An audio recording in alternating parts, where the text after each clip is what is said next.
Seigneur a son épée sur la franc-maçonnerie et qu'il a désarmé la franc-maçonnerie.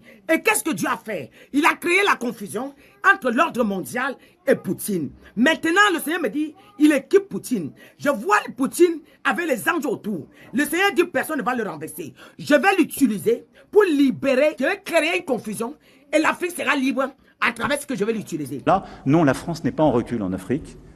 Elle est simplement lucide, elle se réorganise. Et quelque chose s'est passé. Qu'est-ce que j'ai vu? J'ai vu maintenant le Seigneur, pendant qu'on était en train de combattre, pendant qu'ils étaient en train de combattre, la France est partie fourrer son nez à l'Ukraine. Et quand il est parti fourrer son nez, il a perdu son pouvoir. Nous sommes sans doute en train de vivre la fin de l'hégémonie occidentale sur le monde. Nous nous étions habitués à un ordre international qui, depuis le XVIIIe siècle, reposait sur une hégémonie occidentale. Vraisemblablement française au XVIIIe siècle, par l'inspiration des Lumières, sans doute britannique au XIXe grâce à la révolution industrielle, et raisonnablement américain au XXe.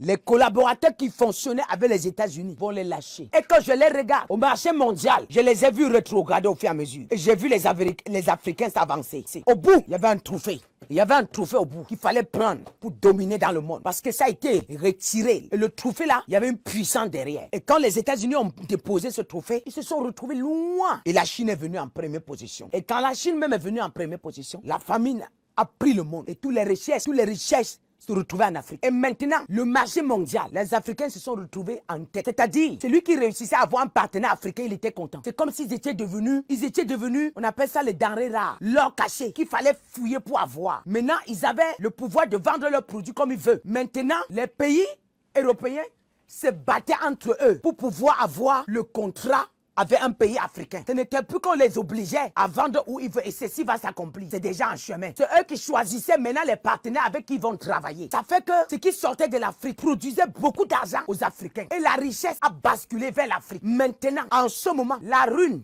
la guerre qui est ici, déstabilise l'Europe.